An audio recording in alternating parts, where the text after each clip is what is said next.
Bonjour à tous, bonjour, bienvenue ce matin à ce webinar. Vous êtes nombreux encore à vous inscrire. On va laisser encore le temps, vous le savez, hein, aux autres participants de pouvoir s'inscrire. On va aborder un sujet aujourd'hui toujours sur la conformité, avec notamment le questionnaire compliance et comment collecter des informations auprès de vos tiers. Et puis on fera un focus sur les documents d'identité également. Je vais laisser les autres participants arriver. Vous étiez quasiment 160 inscrits ce matin. Donc voilà, donc on laisse un petit peu les autres arriver et je reprends le fil de cette introduction. À tout de suite.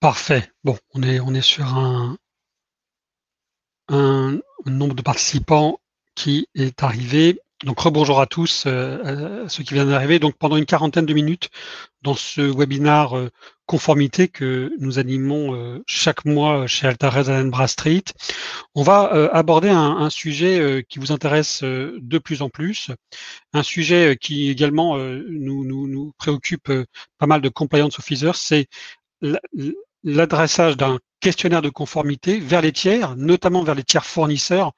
On le voit quotidiennement auprès de nos clients. Et puis, la collecte du document d'identité. Alors, ce matin, pendant une quarantaine de minutes, Valérie Stries, ingénieure avant-vente compliance chez Altares, que certains d'entre vous connaissent, va contribuer à cette prise de parole. Et puis, j'ai le plaisir d'accueillir Bertrand de chez Ariane Next. Bonjour Bertrand. Bonjour à toutes, bonjour à tous. Bertrand donc de chez Ariane Next, et vous l'avez compris, qui va mettre un focus sur cette partie collecte de documents d'identité, comment cela s'opère avec un agenda que nous allons partager. Donc, on va regarder quelles sont les bonnes raisons aujourd'hui de questionner vos tiers dans le cadre du processus d'entrée en relation, comment fluidifier de ce processus en impactant le score de conformité via une seule plateforme. Alors, je vous rassure, on ne va pas passer beaucoup de temps sur cette solution-là. Vous la connaissez, on a pas mal de contenu, de webinars sur cette solution-là, mais juste un ou deux écrans pour vous montrer comment le questionnaire va venir s'intégrer là-dessus. Avec Valérie, la partie vérification des documents d'identité. Où en est la loi aujourd'hui? Il y a beaucoup de sujets, d'articles au niveau européen et au niveau français. Et puis avec Bertrand et Arianex, donc quel est le processus de vérification de ces documents d'identité, puisque on le sait, notamment dans la collecte des bénéficiaires effectifs ou des personnes exposées politiquement ou des dirigeants tout simplement, dans le cadre de votre processus d'entrée en relation, eh bien vous souhaitez collecter un document d'identité. Il ne suffit pas de le collecter, il faut d'abord avoir le droit de le collecter, puis ensuite le vérifier. Bon, on va regarder tout ça ce matin. Alors regardons cette première partie, hein, la partie collecte de documents. On va regarder ceci. Alors d'abord, il y a un baromètre que j'ai utilisé pour préparer ce webinaire. Vous avez accès à cette étude et qui précise que donc un décideur sur deux va s'équiper d'un portail fournisseur, très bien, et que lorsqu'on creuse un petit peu, il y aura à peu près une vingtaine de pourcents qui va angler cette solution dans une relation de obligation de vigilance, dans une obligation réglementaire liée à la conformité. Et donc, on le sait, vous nous posez la question régulièrement, comment adresser ces questionnaires. Alors, questionnaires qu'ils soient des questionnaires RSE, des questionnaires de devoir de vigilance, des questionnaires de cartographie, ou plus simplement collecter de l'information pour venir ajuster votre avis au niveau conformité. Alors, je le disais, pourquoi d'abord il y a une exigence des régulateurs. On a animé il y a encore quelques jours des webinaires avec l'Agence française anticorruption qui a mis un focus sur cette partie-là. Bien sûr, vous allez collecter des informations directement auprès de vos tiers. Et là, c'est tout l'intérêt de ce genre de solution. Et vous allez identifier des réponses en lien avec votre politique de conformité. Il y a certaines questions de ce questionnaire qui peuvent conférer à vos analystes des éléments importants. Vous allez collecter des documents, on y reviendra dessus, et puis vous allez définir des indicateurs qui vont dépendre de une ou plusieurs questions de vos tiers. Alors là, on voit tout de suite l'intérêt d'une charte qualité, du respect RSE. Lorsqu'on est dans le procurement compliance, identifier auprès de vos fournisseurs rang 1 si leur rang 2 aussi respecte des devoirs de vigilance, par exemple. On voit souvent ce cas-là. Autre point important, pourquoi questionner vos tiers dans un cadre de conformité, c'est également ajuster votre score de conformité en fonction des réponses. On va voir ça, c'est assez intéressant, puisqu'on va avoir les deux faces de la conformité. Et puis, on le dit souvent, mais les non-réponses sont des réponses. Un questionnaire à adresser à vos tiers avec aucune réponse, malgré les relances, alors que l'email est bon, que vous êtes en activité avec ce tiers, cette non-réponse est une information importante dans le cadre de la conformité. Autre point, vous allez pouvoir collecter les bénéficiaires effectifs via simplement un formulaire et éventuellement corroborer leur identité avec la carte d'identité. C'est un cas d'usage qu'on voit souvent. Regardons tout ça. Alors, le processus, en fin de compte, on le voit avec les projets qui nous sont partagés, beaucoup de solutions qui ne sont pas forcément bien interfacées. On voit encore même des questionnaires avec des plateformes gratuites qui sont envoyées aux fournisseurs. Il faut collecter tout ça sous un format Excel, réintégrer tout ça dans vos ERP, vos SRM. Bon, ça peut fonctionner. Néanmoins, il y a toujours l'exigence des lignes métiers, les acheteurs, le commerce, qui sont en attente des conclusions des compliance analystes. Et vous voyez à l'écran, il existe une solution, comme on a chez Altares, mais c'est vraiment pas l'objectif. C'est une seule plateforme qui va permettre d'envoyer vos campagnes aux fournisseurs ou clients depuis cette plateforme. Vous avez plusieurs indicateurs qui vont venir se compléter. Un indicateur de complétude, c'est-à-dire où en est la complétion du tiers. Est-ce qu'il a commencé? Est-ce qu'il est partiellement est-ce que c'est partiellement réalisé? Est-ce que c'est totalement fini? Voilà. Est-ce que l'email est mauvais, etc. Donc ça, ce sont des choses intéressantes. Et puis un autre indicateur qui là, on trouve vraiment très intéressant, puisqu'il va en fin de compte être basé sur des questions que vous allez définir, plutôt des questions fermées, et une ou plusieurs questions vont définir un indicateur rouge, orange, vert. Typiquement, on l'a vu encore hier chez certains d'entre vous, parce que je vois que certains sont connectés. Y a-t-il un respect RSE, une charte qualité, une ISO 37000, une ISO 14000, la partie écologie, etc. Donc plusieurs questions fermées qui vont venir donc agréger cet indicateur. Alors, vous le voyez également à l'écran.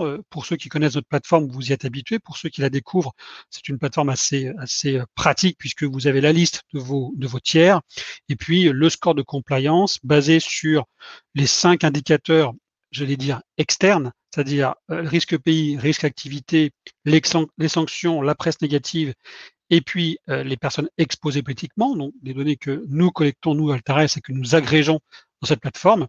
Et on voit, je le disais, ce deuxième pan de la conformité, où là, ce sont vos tiers qui vont répondre à des questions, transmettre des documents avec toute leur intégrité ou pas. Ils peuvent évidemment mentir ou pas compléter forcément ces informations, mais néanmoins, ces informations, ces complétions de questionnaires vont venir impacter ces deux indicateurs et également impacter votre score de conformité. Donc là, on n'est plus sur les 5 indicateurs que nous avons l'habitude de partager, mais sur 7 indicateurs de nouveau qui là émanent de vos tiers. Quelques exemples de construction, là aussi, de manière assez simple, une construction aisée par des questionnaires. On a collecté des questions qui sont prêtes à l'emploi, orientées RSE, orientées compliance, devoir de vigilance, BE, etc. Il y a des modules, bien sûr, de création si vous souhaitez créer des questions totalement ad hoc, il n'y a pas de souci. Vous avez accès, bien sûr, aux documents qui sont transmis par vos tiers, les documents d'identité, les cabis, les chartes qualité, etc. Bien sûr, tout ça via un accès sécurisé, et crypté d'ailleurs. Et puis, vous pouvez également mettre en place des relances sur ce questionnaire 5-10 jours, par exemple, si vos tiers n'ont pas répondu dans les temps. Voilà, une solution assez pratique. L'avantage, c'est qu'il y a cette intégration, une traduction et intégration des réponses de vos tiers ou des non-réponses dans cette plateforme et dans le score de conformité. Voilà, j'ai pas forcément m'étayer sur ce sujet. Voilà quelques types de documents d'identité, mais je pense que Bertrand fera écho de ces points-là. Alors, ce qu'on voulait également apporter comme ce matin comme éclairage, c'est où en est la loi sur la vérification des documents d'identité. Alors attention, nous avons collecté des informations, Valérie va les partager ici. Évidemment, nous n'avons pas objectif de être conseil sur ce genre d'informations. Nous avons de l'information. Évidemment, le métier d'Ariane Next, c'est de collecter de l'information sur les cartes d'identité. Ils ont également de la documentation sur cette loi. Valérie, je te laisse la parole et je passerai les slides, Valérie. Parfait. Merci, Laurent. Bonjour à tous. Donc effectivement, concernant la collecte des documents, que ce soit les documents d'identité ou les données personnelles en général, où en est la loi? Donc le marché européen, surtout celui des services bancaires et financiers, est régi par de nombreuses réglementations, ça c'est sûr, et ces textes visent également d'autres entreprises, d'autres secteurs d'activité, lorsque ces entreprises vont franchir certains seuils d'effectifs, de chiffre d'affaires, comme le veut la loi Sapin 2, sur la lutte contre la corruption, comme vous le savez d'ailleurs déjà certainement. Ces textes ont cependant les mêmes objectifs, éditer des règles pour que les assujettis s'assurent de connaître les personnes, physiques ou morales d'ailleurs, avec lesquelles elles souhaitent entrer en relation, que ce soit un client, un fournisseur, un intermédiaire, tel qu'un distributeur par exemple, et ce partout dans le monde. Donc sur le slide suivant, on va voir qu'en compliance, c'est ce qu'on appelle le processus KYC ou KYS. Donc, suite à l'entrée en vigueur, notamment de la 5e directive européenne de LCBFT, de lutte contre le blanchiment des capitaux et financement du terrorisme, qui vient simplifier malgré tout le processus d'entrée en relation digitale à distance par rapport au texte précédent qui était considéré comme étant un peu trop exigeant sous la 4e directive, on a vu se développer très fortement le marché des services d'entrée en relation à distance, de commercialisation à distance. Et aujourd'hui, on s'aperçoit que ces nouveaux prestataires, finalement, d'ailleurs même les anciens prestataires qui ont décidé de développer leur activité de commercialisation à distance, ils vont se retrouver perdus face à toutes les obligations qui vont quand même persister malgré les simplifications de cette fameuse 5e directive européenne sur la connaissance de la relation d'affaires et sur la vigilance à l'égard de la clientèle ou plus généralement du tiers. D'ailleurs, il faut être en mesure de monter un dossier solide auprès des autorités de tutelle, que ce soit l'ACPR, l'AMF ou d'autres autorités, pour pouvoir prétendre exercer son activité sur le marché européen et même au-delà du marché européen.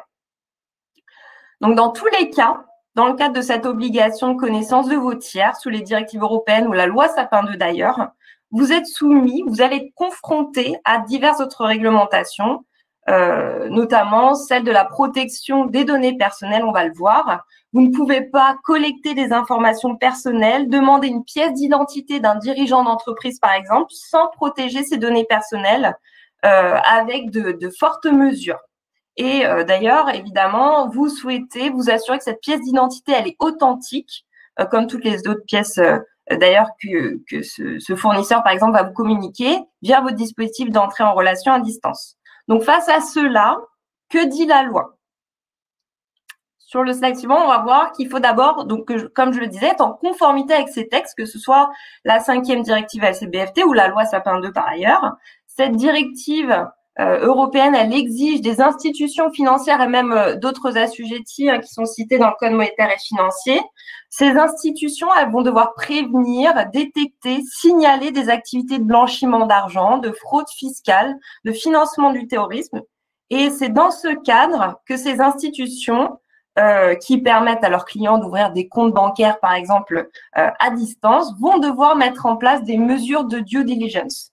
La loi Sapin 2, elle a vraiment une approche qui est similaire sur un autre volet, plus fournisseur.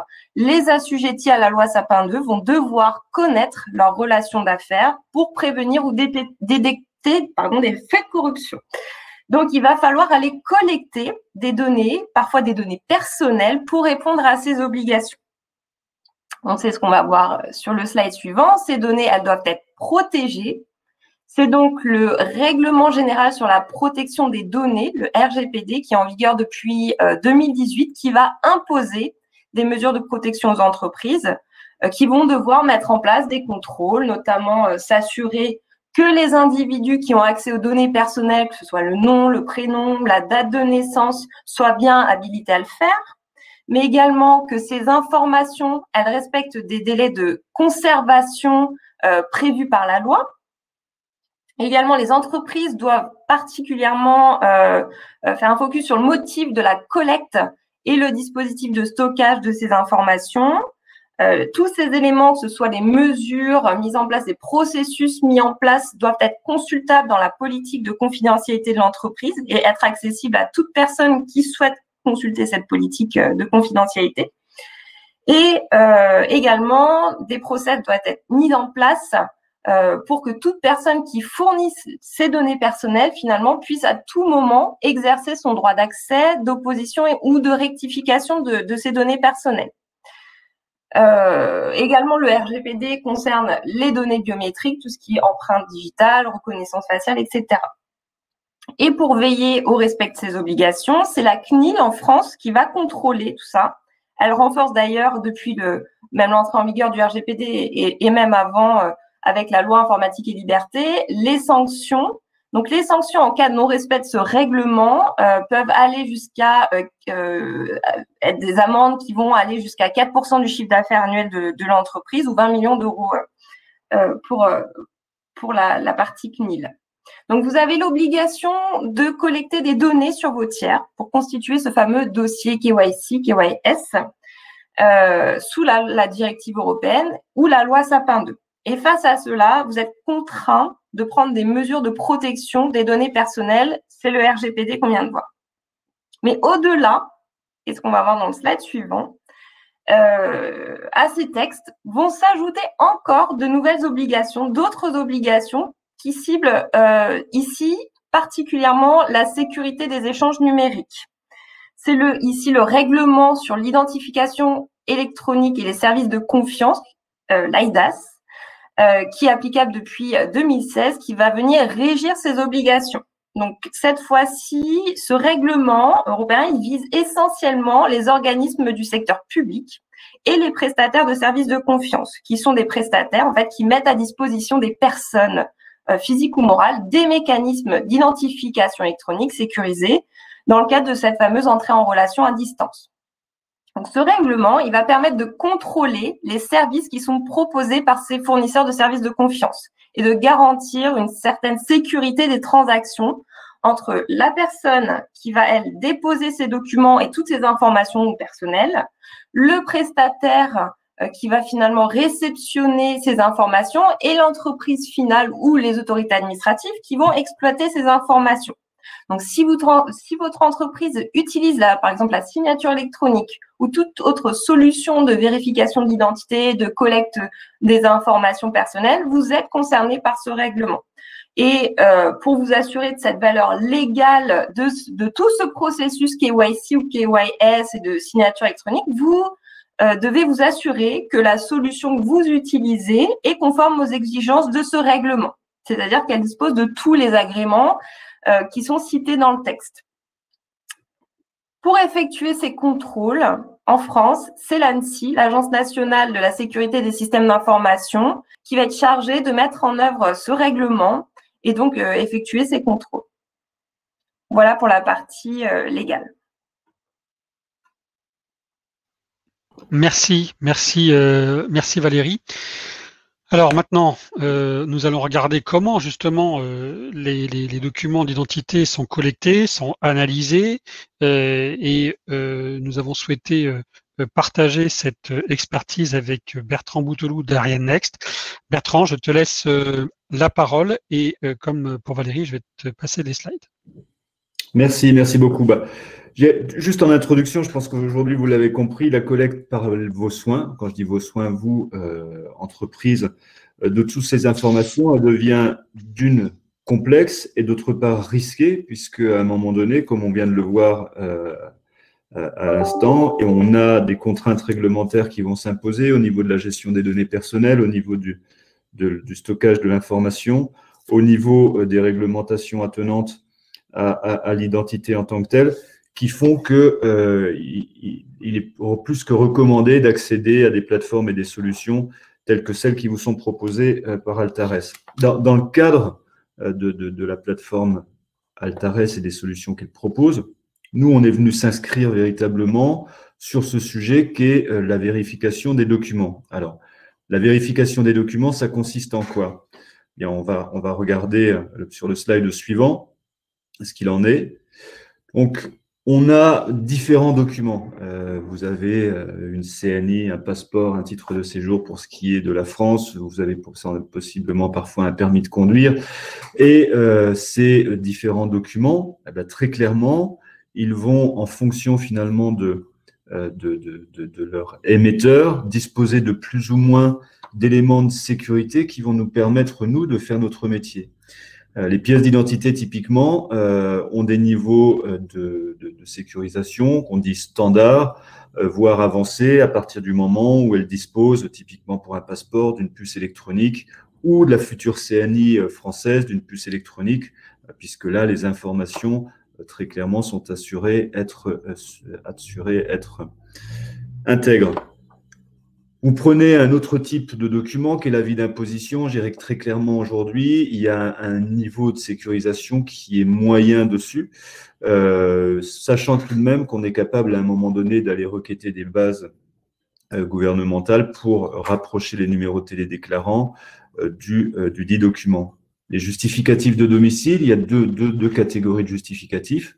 Les documents avec un 2D-doc, si vous n'êtes pas familier avec le 2D-doc, c'est juste un cachet électronique visible qui atteste, un, de l'intégrité des données présentes sur le document et deux, qui atteste que le document avait bien été émis par son émetteur, à savoir, en règle générale, EDF, GDF ou les entreprises de téléphonie.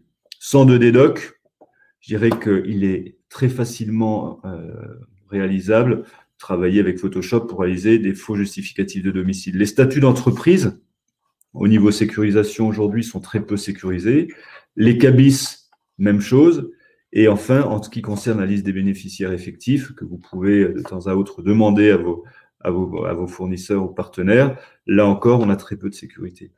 Et nous, notre travail, c'est sur la base de ces degrés de sécurisation des documents, de pouvoir venir automatiser tout ou partie des contrôles pour permettre, je dirais, de donner un retour d'analyse très rapide à vos équipes qui, à un moment donné, doivent justement visualiser à travers une solution comme la plateforme Altares le côté authentique ou non authentique du document qui est reçu.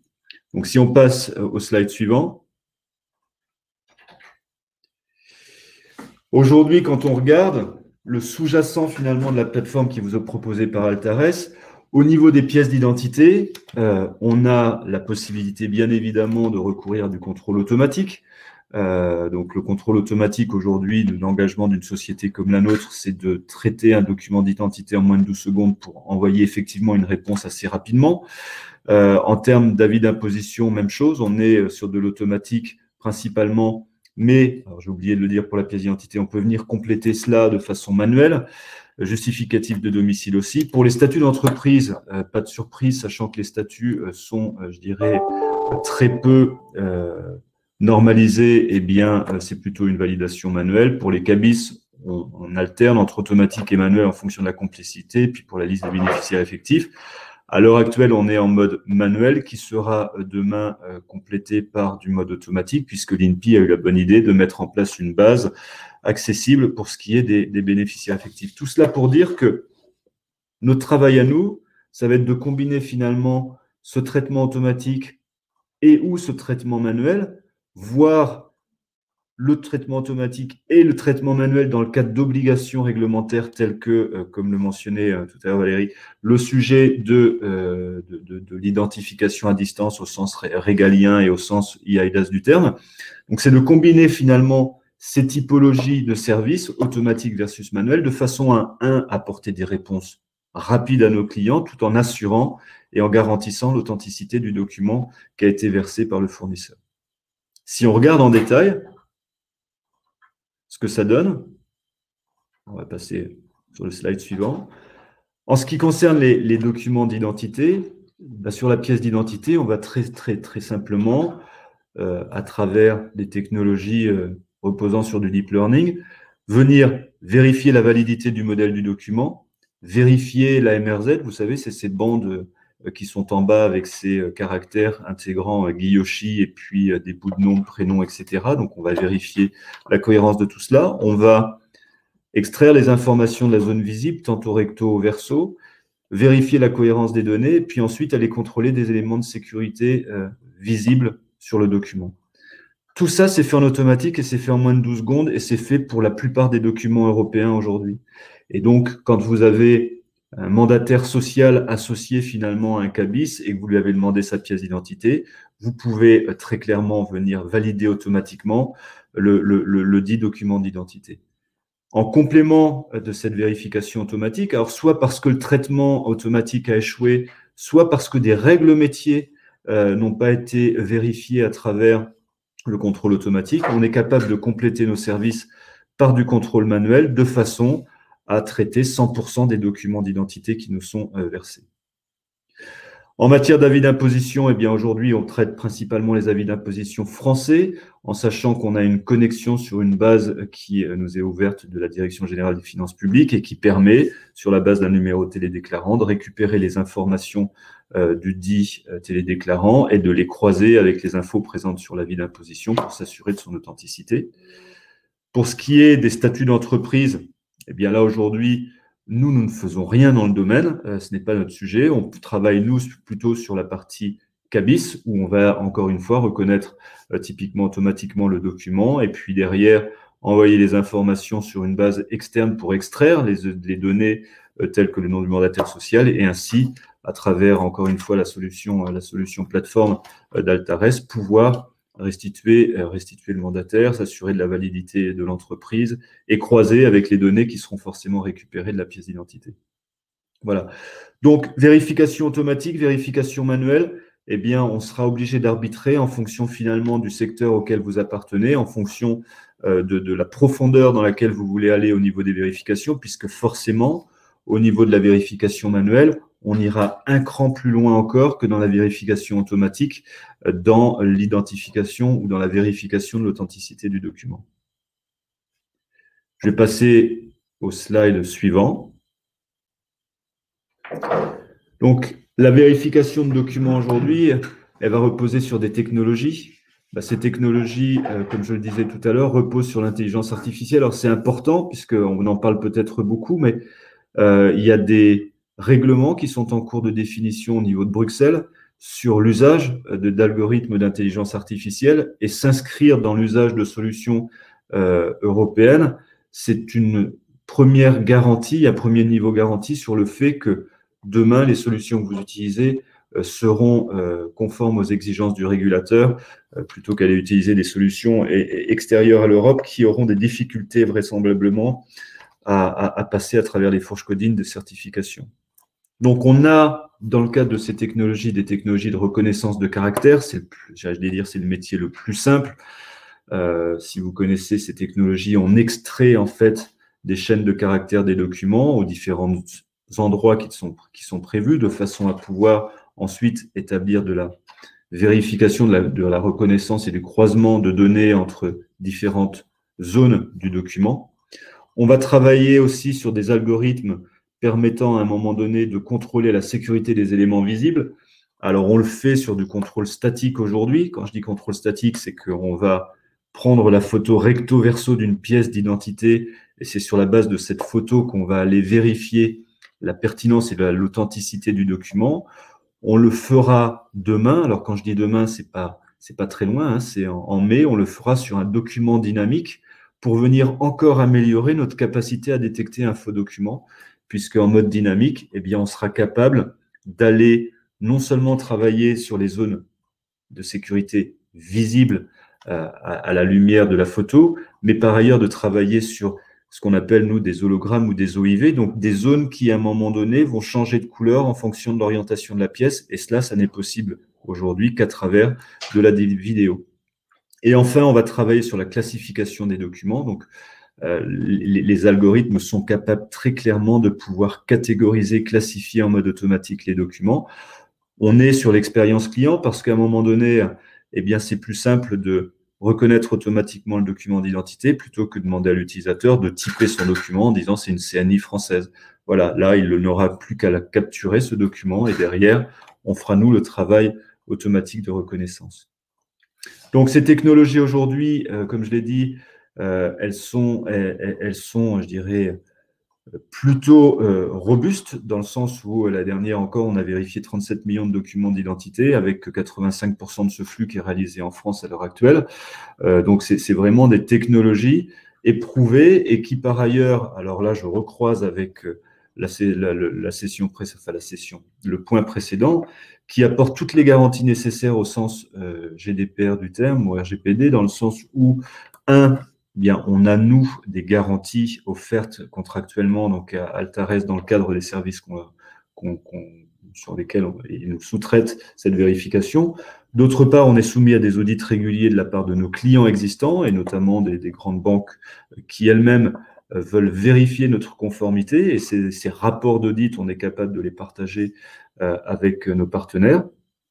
Et puis enfin, eh bien, je dirais qu'on est en cours de certification de cette future vérification d'identité à distance certifiée par l'État français. Et là encore, il nous a fallu démontrer et développer un ensemble de règles, de processus et de mise en place de technologies pour aller chercher cette certification à venir. Dernier point, donc, si vous ne connaissiez pas Ariane Next, et la raison pour laquelle on est amené à travailler réellement avec Altares, et la raison pour laquelle Altares a fait ce choix de nous intégrer dans son offre, on a une large couverture documentaire, ça c'est une certitude, tant au niveau géographie qu'au niveau typologie de documents. On a une réelle pertinence sur le marché français parce qu'aujourd'hui, je pense que, alors sur la vérification d'identité, on est le leader incontestable et incontesté d'ailleurs du sujet. Sur le reste de l'Europe, on a encore forcément des marches à gravir, mais on est sur un marché qui est en pleine évolution. Et de ce fait, eh bien, nous, on s'est préparé à ces évolutions avec pas mal de choses au catalogue. Et en matière d'évolution, cette fois-ci au niveau des technologies, ce qu'il faut comprendre, et c'est en lien à nouveau avec ce qu'on nous présentait précédemment, c'est que plus ça va et plus les fraudeurs sont intelligents et utilisent des techniques avancées pour venir frauder. Donc, les évolutions à venir, même si elles sont déjà à notre catalogue et présentes aujourd'hui dans des parcours, je pourrais vous citer des gens comme Boursorama, hein, si vous voulez tester la robustesse des services qui seront proposés par Altares dans le cadre de sa plateforme, eh bien, demain, c'est non seulement la pièce d'identité qu'on va vérifier, mais aussi y associer la vérification de l'identité de la personne, donc du porteur, à travers des solutions de détection du vivant et de reconnaissance faciale. Ça existe déjà. Et puis, par ailleurs, il y a cette fameuse vidéo du document d'identité qui va venir, encore une fois, amener plus de pertinence à l'analyse qui sera faite, dans le sens où, à un moment donné, eh bien, on aura vérifié d'autres éléments de sécurité, cette fois-ci non visibles uniquement à la lumière, mais sur la base réellement d'une orientation différente du document. Donc voilà pourquoi Ariane Next et voilà pourquoi aujourd'hui, eh bien, on est amené à témoigner, à discuter avec vous. Merci Bertrand. Merci Bertrand pour toutes ces informations. Il y a une question. Quelle est la couverture des pays sur Ariane Next? Un focus sur la France.